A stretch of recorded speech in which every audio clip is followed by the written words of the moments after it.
If by some chance, some stroke of luck, or some act of God, you have stumbled upon this broadcast, you are listening to The Chivalry Chronicles with your host, Dr. DLH. I'm a damn doctor. David. We're going to bring the tea. refuse To not drink during the podcast. Yeah. And me, Jaime. They need to make podcast equipment a lot more expensive to get some of these clowns off the air. Gather around as we discuss a modern, manly approach to chivalry. So I hope you're ready, because I know we are. So let's get into it.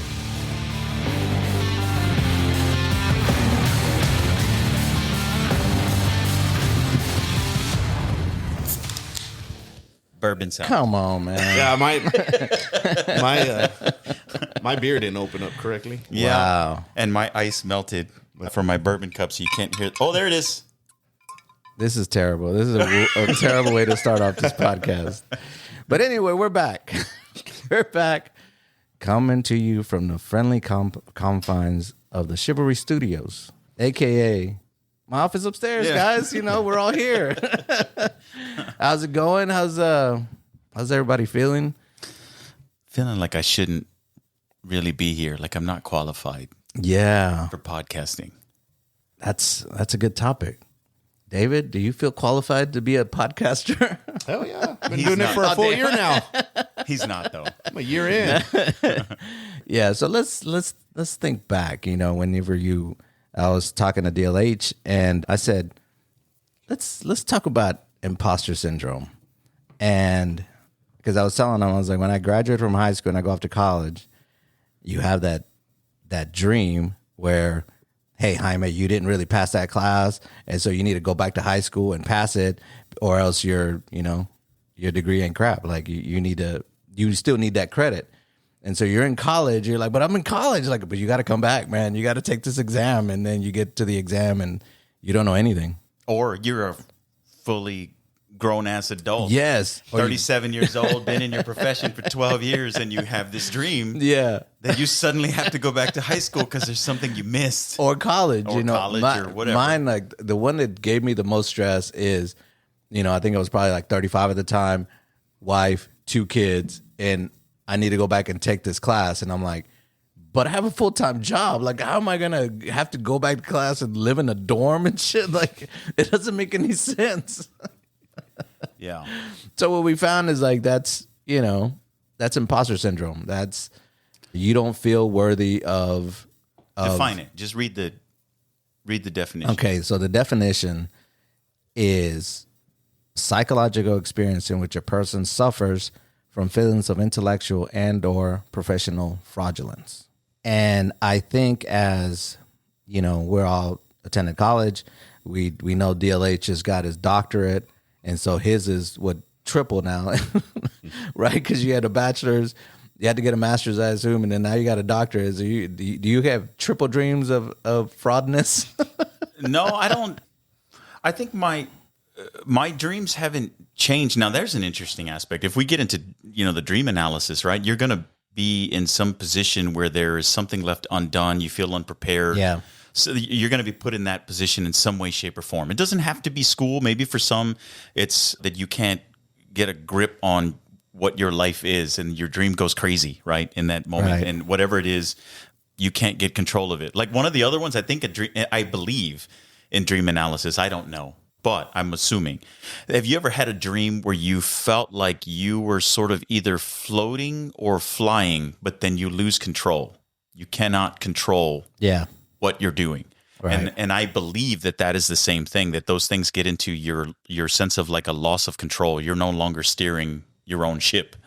Right. And so, I mean, I think I have those dreams from time to time when I'm there, but I think it's the waking hours where imposter syndrome can still be very real, I think, depending on where you are. And I wouldn't know about, like, maybe for somebody like both of you who are well established already in your careers, do you experience it in your waking hours? And then what does that look like? I'm in flux right now. I'm in transition, so I feel it daily. Really? But before I get into that, let me go back to that that question? Do you feel it like being established in your profession?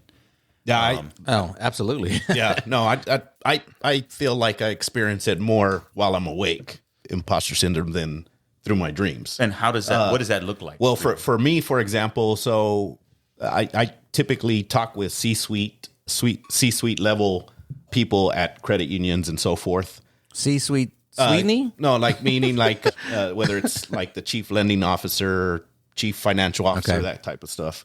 So these are That's what that's called? C-suite? C-suite. Oh. Yeah. C-suite Sydney Sweeney. But essentially, whenever you're put into rooms with these individuals and you read bios on them or you hear about some of their accomplishments, it's very intimidating. And so as soon as you walk in that room or you start that conversation, before that even happens, in my mind, I'm thinking, well, what if this guy says this? Or what if he asks me this question? And what if I don't know? What if the CFO starts throwing out these numbers and I'm not computing these numbers as quick as he may or she may? So that is where I'm like, am I out of my element? And it's one of those, it is like a very suffocating feeling.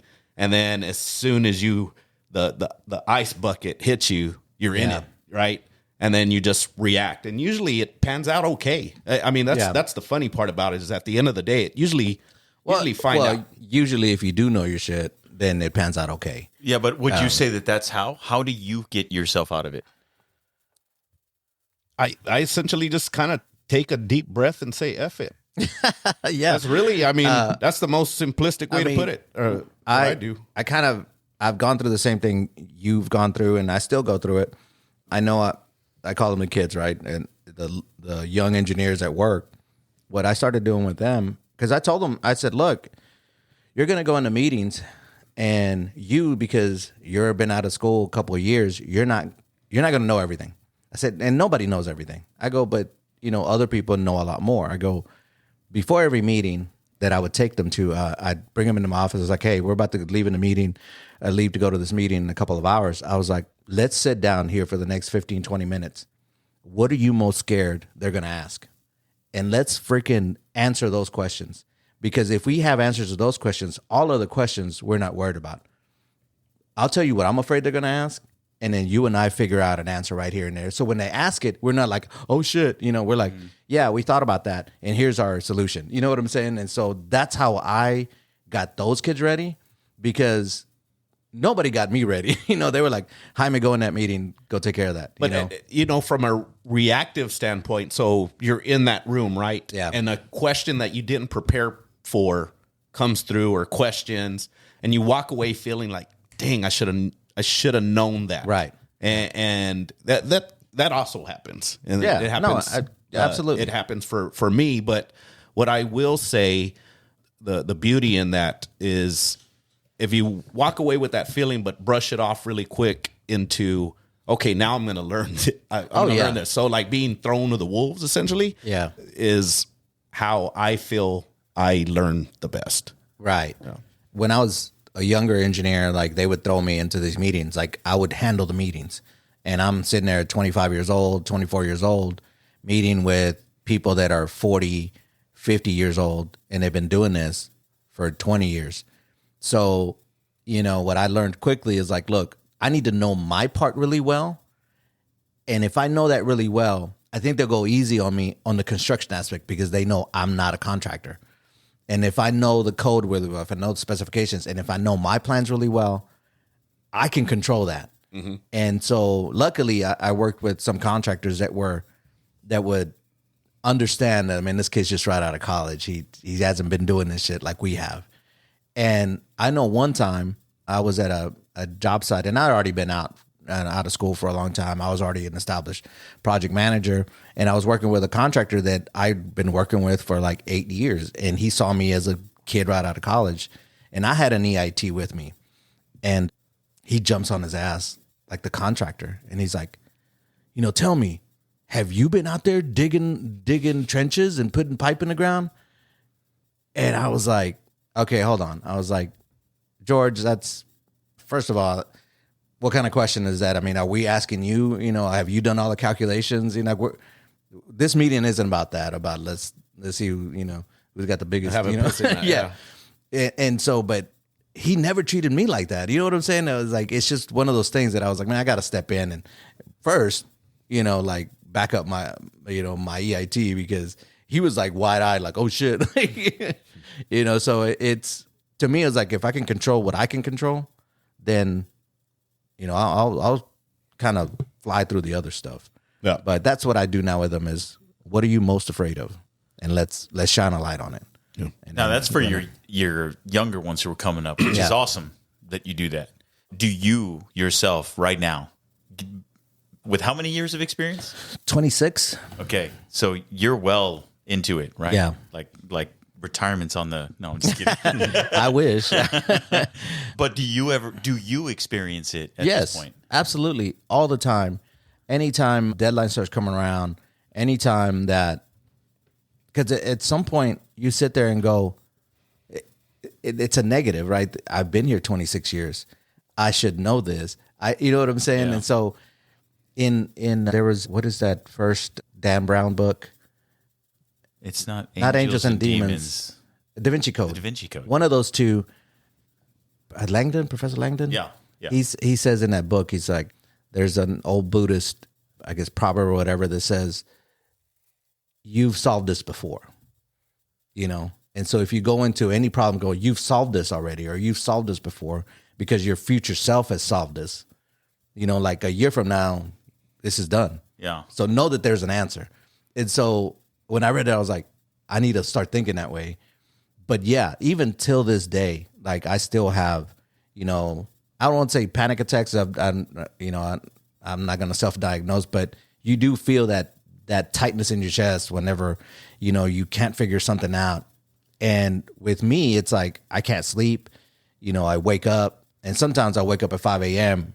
and just be like, I got to go in the office because I got to get this down on paper.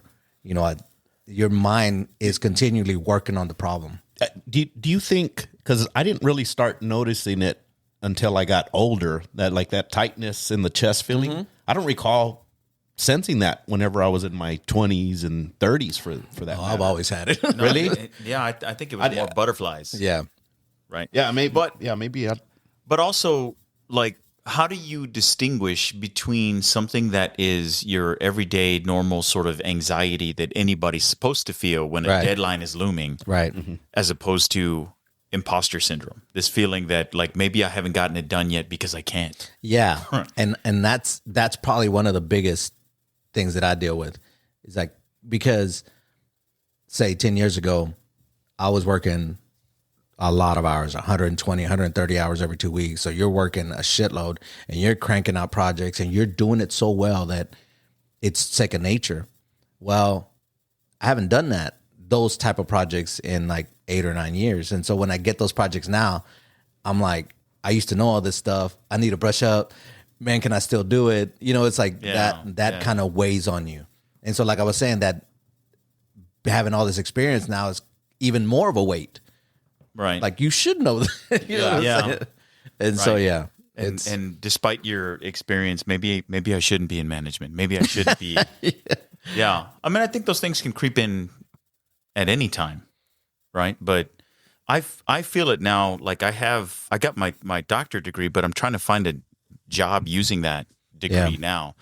And the job market is kind of crazy right now anyway. There's not a lot that's happening out there, and some of the things that are out there, and then especially now with AI being there and being the initial filtering tool, right, for a lot of places, if you don't meet all the right words within your application, it'll immediately discard you and send you that automated email. Yeah, the keywords. Yeah. And so you got to hit those keywords. But even though I know that, it's not like I lean on that as a reason for not getting a call for an interview for something, right? I take that internally, that like maybe regardless of the years that I have spent getting the degree and then even the work and all the research and all the stuff that I've done over the decades, and maybe it's not enough. And then, maybe that is not enough because I'm not enough. And then maybe I don't belong. Maybe this is not my field, and I've done all of this for nothing. Yeah, and that's hard. Yeah, it sucks. And then I have to. I think I was telling you before, right? Like I have to give myself like a daily pep talk to get myself out of it, right? Yeah. That like I know who I am. I know what I've done. I'm aware of the research I've learned along the way. Yeah. I have the information. I just need somebody to get beyond that damn AI tool or their initial filtering to just give me a shot, and then they'll see that.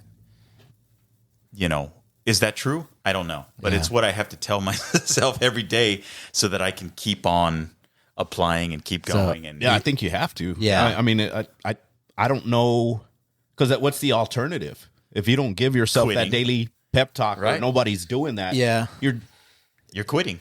No Yeah. attempt equals no results. Yeah, no, DLH is in the restroom splashing water in his face. I'm good enough. I'm strong enough. I'm smart enough. Yeah. And gosh darn it, people like me. What is that? The Smiley SNL? or what's Yeah, it's like Rich Professor Smiley or Yeah, or something something like like that. Yeah. But I mean, I think you have to, like, I one of the biggest hurdles that I had to, get over is somewhere in 2009 when the bubble burst, right? It burst like in 2008 and there was a shitload of layoffs. Yeah. And then in 2009, the third round of layoffs, I get laid off.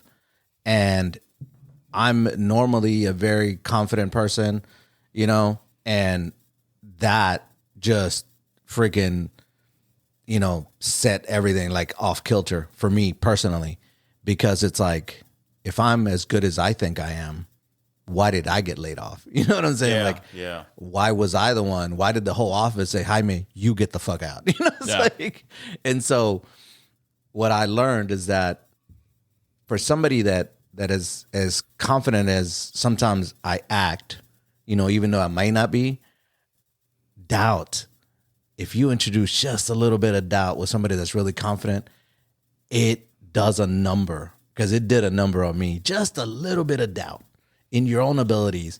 And I know that I was probably like a little mini depression in that area, because it took me a while to get a job. And I was telling David, I think we talked about it, and friends would call me brothers. They're like, hey man, let's go have a beer. I can't sit there and enjoy a beer with you because I don't have a fucking job. Too much on my mind. Yeah. I don't have a job. I'll pay for it. No, that makes it worse. I think I'm there now. Not in not in like the financial sense. way, because I mean I have a job. Yeah. It's just that my job is not dealing with my degree. Yeah. But I do feel the weight of that right now. That every time something comes up, I'm like, I can't, because I don't have a job. I need to get a job. I need a job. And I have a job, but it's not the direction I'm going. And so to me, in my mind, there's a part of that that's like, you don't have a job, get a job, get a job. And why haven't I gotten a job? Yeah. And then that weighs on me. And then I think it gets even harder too, like when if I'm ever in a situation where I'm amongst other people who are also doctors, and they are doing what they're doing. Yeah. They're teaching, they're in research, they're in government, they're in, and all of that stuff. And then I have to, I don't know, pretend everything is fine. Yeah. That's like in Good Will Hunting. Remember when Robin Williams talked to his colleague, and his colleague is a well-known professor and all this and that, and then they're just kind of like looking at Robin Williams because he's just a regular old professor. Yeah. And they're doing research, and so he feels that weight of it. Like, God damn it, I don't want to do that. It's like his situation is different, but I think your own peers and your own colleagues kind of put that weight, because my brother and I were talking about this, but I became a partner last year, and one thing, the whole imposter syndrome is you try to diminish accomplishments, because you could tell yourself, well, there's a shitload of owners out there. Shitload of owners out there that are Hispanic. Shitload of owners out there that are Hispanic and way younger than you are. You know what I'm saying? So it just like, you kind of psych yourself out. Yeah, with like that. what the hell you been doing? Yeah, like what have you been doing with where your you life? been? Where you been? Yeah. Even though that's not exactly true, right? No, it is true. No, there aren't that. I don't think that there are as many. If we broke this down into the percentages, right, and given where you are in your career trajectory at this point, how many, like Latino males are in your particular position? It's not a high percentage. It's not. Yeah. What it is, I don't know, but I do know it's not high. I would agree with that, but also that's kind of where the imposter syndrome comes in, because then you start seeing, here's what other people are doing. So that makes me wonder, what the hell am I doing? Why doesn't our mind just let us enjoy stuff for... Well, what do they say? Comparison is a thief of joy. Like, rather than just be happy that I'm the owner, I'm comparing myself to other owners that are way younger than I am and been doing this long. And it's like, it's just be happy in what you are. And do you think it's healthy to have those thoughts, or do you think it's healthy if you do it, if you use it positively? I think if it motivates you to, if it motivates you to do action, better, yes. But if you use it to brood and further degrade yourself or something, then it's not a good situation, right?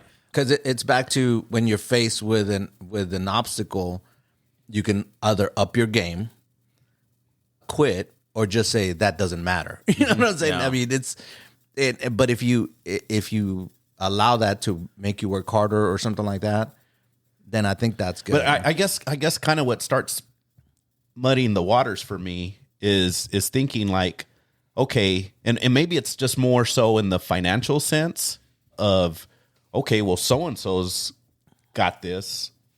I should be able to at least have the ability to do the same. Absolutely. And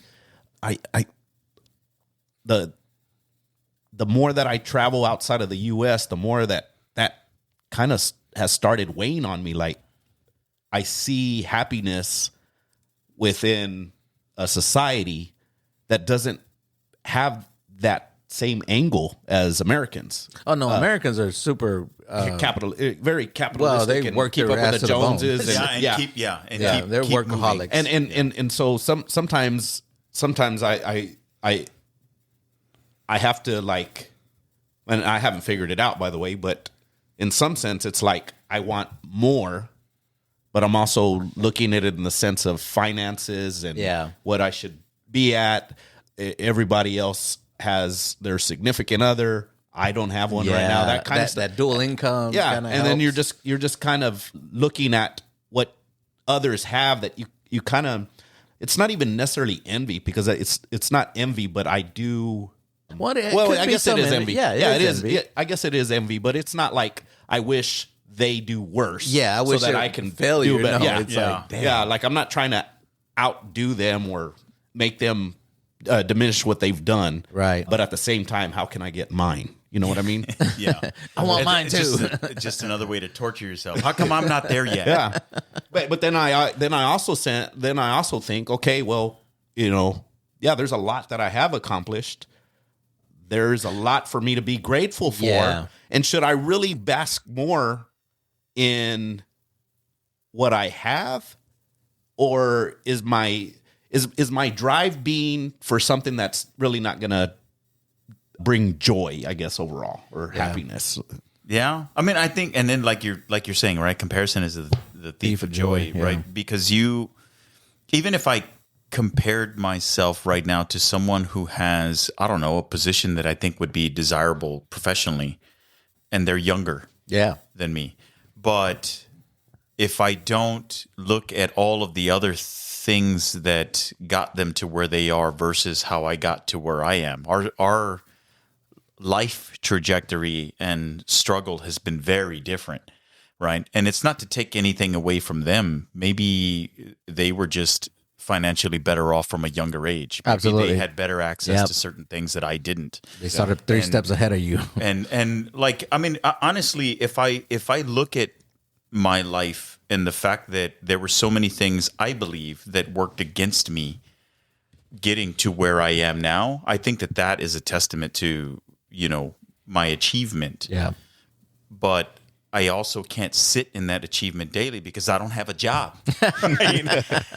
And I think that once I find a job that I can feel some gratification in doing, I might feel momentary joy in Yeah. that. Yeah. And then there'll be a new thing that's going to come up that like, how come you haven't done that yet? Well, that's what I was going to say. It's almost like when is enough? Yeah. Kind of result or goes And back I think to that. you get to a point, like I know I did, where you kind of stop chasing money, right? And you start chasing peace. Like 10 years ago, it's like, I counted the companies that there's only like 2, maybe 3 companies that I would work for in San Antonio because I wanted some autonomy, some just control of what I'm doing. I wanted one boss as opposed to 10 bosses, and I'll forego the extra, X amount of money if I can have this, if I can, if I need to take off at 2:00 because something's up with the kids or the kids are practicing or, now it's not a big deal, right? Because both our kids are off. One is off to college and one already graduated. So, but at the time I was like, when, you're right. It's like, when is enough? Like I could go get another 10, 15 grand, but I like my time with my kids, or I want to go eat dinner with the family. You know what I'm saying? And so it came to a point where I was like, I could be working my ass off and doing all this, but spending time with the kids at this age is more important. Yeah. And I need that. So for since both of you have spouses, do they kind of give you a kick in the nuts and say, "Come on now, All the time. get moving"? All the time. Yeah. You get over it, I whatever. mean, I think that especially in finishing my doctorate degree, right? It took me longer than it should have taken. But I think, and not to make excuses, I think I've said it before, but there's something that's in my work ethic that also got in the way of the degree. Because when I have to make money in order to help provide for my family, that always winds up coming first. Yeah. And then ultimately, there were elements where we needed to make that happen, and my degree kind of went on the back burner until we got past whatever time that was. And then there were some times where I just hit like a point where I was like, I'm done. Maybe this is not for me. Like imposter syndrome really sets in, right? And I'm out of my element. This is not for me. Maybe I just can't do it. And if I'm being honest, it's, like there's a survival instinct in you, right? That if you are faced with a problem, even if you can't quite see the finish line, you're going to get there. Yeah. What is it going to look like? I don't know, but I know I'll be there. Yeah. My doctorate degree is the only thing I have ever experienced in my life where I didn't know if I would reach Really? the end. Yeah. And it was multiple times. And so to get back to your question, there were a couple of those times where I was honestly trying to have the conversation with Victoria about why I was going to quit. Yeah. And she was the one who was like, you're not going to quit. You're Yeah. going to keep going. All you got to do is get past this particular part, and then you'll see it'll get better.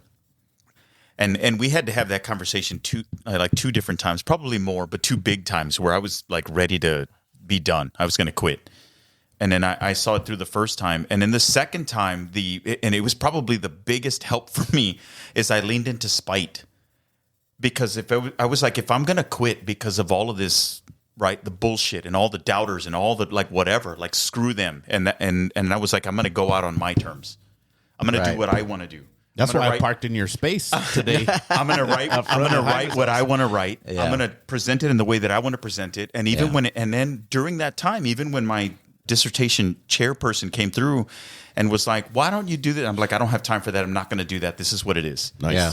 Right. And it was probably the most control I ever felt over that. And it was because I was like, if I'm going to be on my way out, I'm going out on my terms. Yeah. And that was the push I needed to get me to finish. And all of that stemmed from this conversation with Victoria, who would not let me quit. Yeah. So yes, there was a kick in the nuts, so to speak. Oh yeah. No, it's always like that. I know I gave that whole speech that I just did right now to Letty. There's only 3 coaches. She's like, nuh-uh, we don't need you here. She slapped me on the ass. Go on out there and make that money, goddammit. I said, okay. We don't need you here, bro. We need that check. You better go get them 15 grand. I feel like I can picture that, but I kind of want to see it. She's like, Mama need a new bag. Oh man! So I was like, shit. I thought I made a really good speech this time. She's like, nah, motherfucker. Go make that money. The other thing that this article had about imposter syndrome is, or kind of the effects of it, is that you reject praise. And I know we've talked about this before. Yeah. Have you trained yourself to kind of be more accepting of it? I mean, David, when somebody, or do you still go, man, it's yeah, no, I have a hard deal. time with praise, especially if I don't feel like it's sincere. And I think it feels more sincere whenever a person is delivering it to me one-on-one. Yeah. But also, I also don't feel accomplished unless I felt like it was a big deal. But like see, if it was like, but you can fake yourself out that it's not a big deal, and it was a big deal. Yeah, no, well, like for example, Guadalupe Peak. Yeah. Yeah, there's effort that you have to put in that, right? And so whenever you finish it, yeah, congratulations. Yeah, I would feel it because I felt it right on the way on through that journey, Right. But then there's like, oh, you did a 5K. For me, it'd be like, so? Yeah, but there's people that can't do it. I know, but but it starts also- going into. You've been a bit of a then- snob. then it's- now. But it was more than a 5K, and there was a ton of elevation. No. no. He's I'm saying if somebody just outside did a of- 5K. Yeah, like that he's if- like, when so? Oh, yeah. Yeah, like whenever I've done a 5K, and at the end, just random people are clapping and telling you Yeah. good. I'm like, you're lying. You're just saying that. Like, No, because I they have a don't hard know- time with it. I have a hard time. They don't know accepting where that you praise. stand. There's people that. Well, I know that I get it from the No, but from bigger the running picture. community, everybody in the running community is always. Yeah. But see, I don't see it as They I are don't, largely I don't, positive. I don't take it as sincere though. I take it as your hands are already going to move anyway, regardless of who it was. Look, well, then maybe that's your perspective, because this is No, it is. That's all I'm talking about. This is going to be as happy I'm not saying it's the as truth. random strangers are going to Yeah. be for something that you're doing ever. Yeah, right? no, like that, and that's what I'm getting at is from a perspective standpoint and from the imposter syndrome. That's how I. It's that loud. All of you are lying to me. Well, I'm not saying it out loud, but Go that's home. In my mind, it's like, nah, it's not an accomplishment to me. But yeah, but because everybody's going through something even different. if it is a big deal. Yeah. Yeah, somebody could have just gotten back from knee surgery or Yeah. hip surgery, and this is the first thing that they wanted to get to, and so it's a big accomplishment for them. Yeah. Like I'm with DLH, and I'm rarely with DLH, but You should always be with me. I do think that like I went with Letty. Letty did a bunch of. I did a bunch of like not the 5Ks, but like Yoga? No, like like shorter runs and shit, like relays and all that shit with her. And then she wanted to do like a half marathon. She said, "Let's do it." I was like, "I ain't doing that shit." Oh, you should do a half marathon. Hell no. And so I said, "But accomplished. I'll go with you." I said, "I'll be there." I said, "I'll drop you off and I'll sit with the kids and we'll make signs for you." I'm And then cheer. and She's gonna cheer. be like, I would cheer like whatever, right?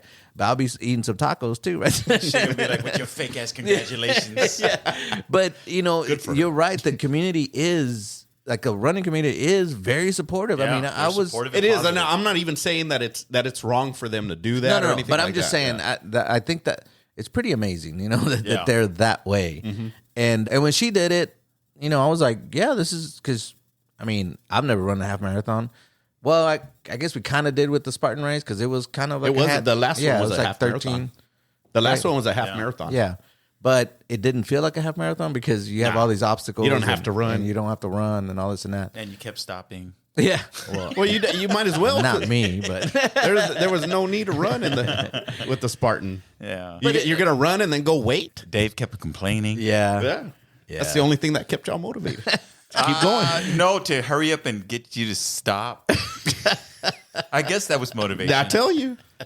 If we just hurry up and get this over with, he'll stop complaining. Yeah.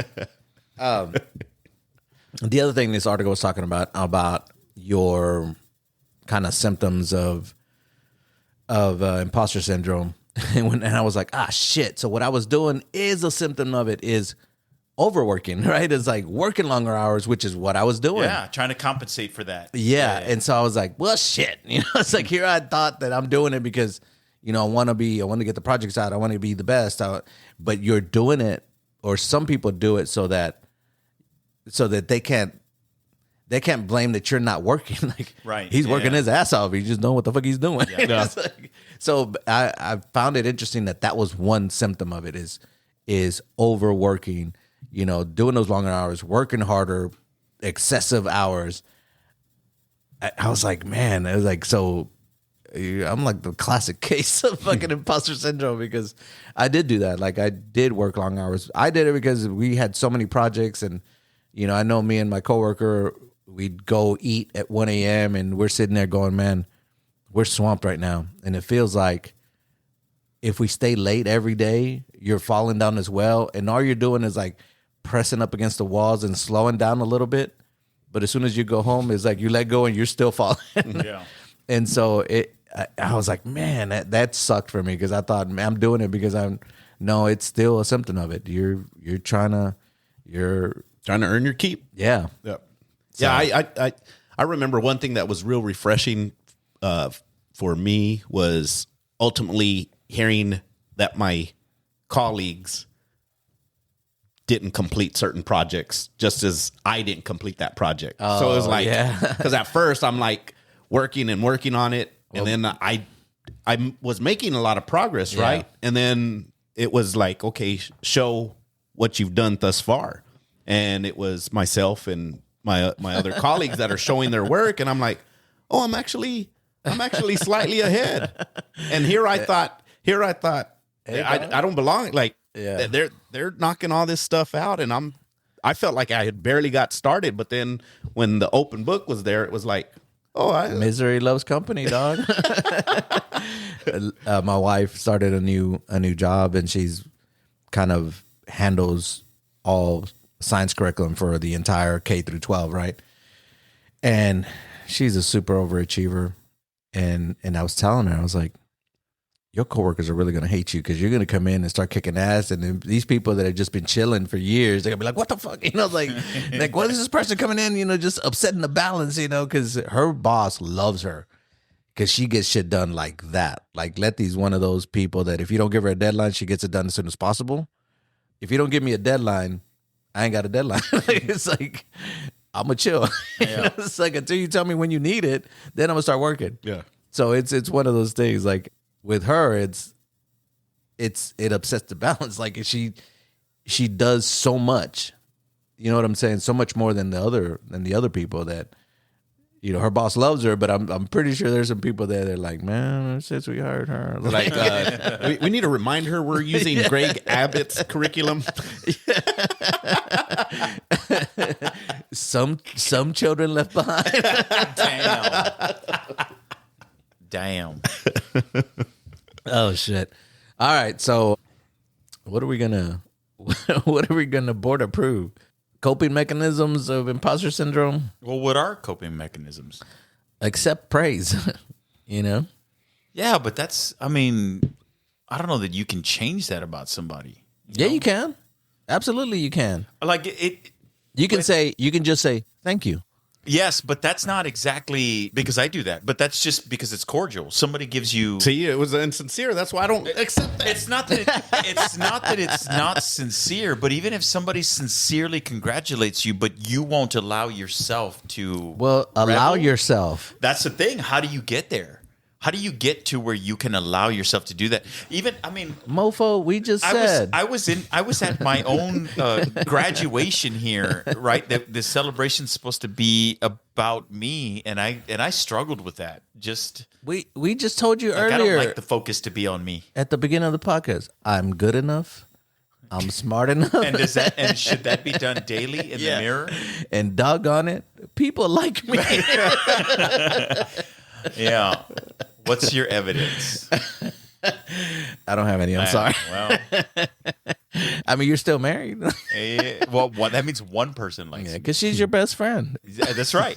My best friend likes me. That's did I tell you? Oh man, did I tell you there was a comment on on the Spotify or something No. about that episode? No. Was it a good one? It was funny. It's this person said, Jaime needs to quit using this podcast as therapy and go to therapy. And I'm going to tell you right now, Wow. I read that and I said, And you internalized man, it? I said, you know what? I'd like to make an announcement. I'm never going to therapy. Try to make me go to rehab. Yeah, because I was like, how do they know that this isn't a positive way for me to freaking work through things, you know? Well, because DLH wrote it.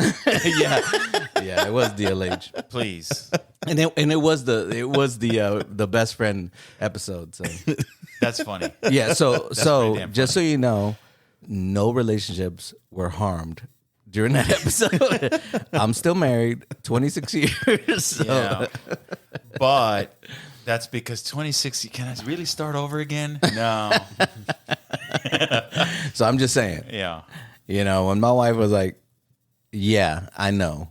You've said that a long time ago Yeah. and a lot. But I mean, those things are fun. It was fun to talk about. But like the way that your marriage has evolved, it works. Otherwise, it wouldn't have evolved. Well, I think it works because if you're honest, you know, if you just go, this is how I feel. Yeah, but like yours has evolved that way. Mine has evolved the way it has, and that's what informs, I think, the stance that we have at this moment Right. for that. So Yeah.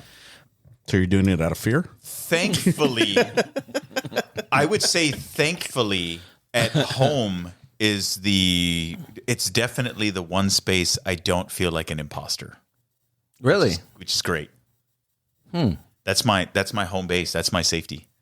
My wife and my kids. Whenever You don't feel like an imposter dad? I don't. Really? No, I don't.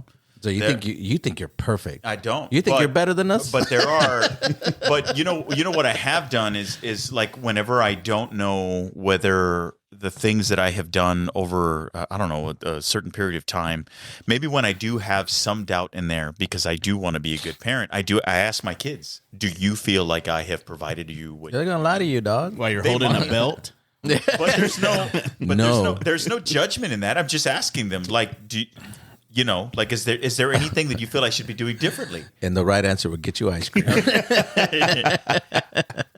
I think they're usually pretty good with giving feedback on some stuff.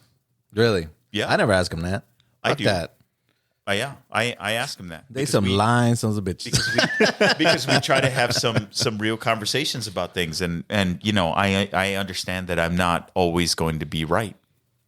Oh, you're never right. We make errors, so Yeah. So there you go. So what are we approving? Yeah, imposter syndrome. What are we approving? We may just have to do a 2-1 vote. I don't know, man. I'm just lucky to be here. Imposter syndrome. It happens. Be aware of it. Find some coping mechanisms, and read a book. Yeah, maybe have some bourbon. Calm down. Yeah. Calm down the Chill out a little bit. Have a beer. to smooth out the edges. Yeah, start a podcast. Let's start a podcast. Yeah, because working with these two fools will make you feel a little better about yourself. These motherfuckers don't know what they doing. I got a doctorate at least. These motherfuckers don't even have masters. I mean, they got a job, but so what? That's not important. All right, there you go. Board approved. Thank you for listening. If you enjoyed this episode and you'd like to help support the podcast, please share it with others, post about it on your social media, and or leave a rating and review. To catch all the latest from us, you can follow us on Instagram and X. So thanks again, and we'll see you next time.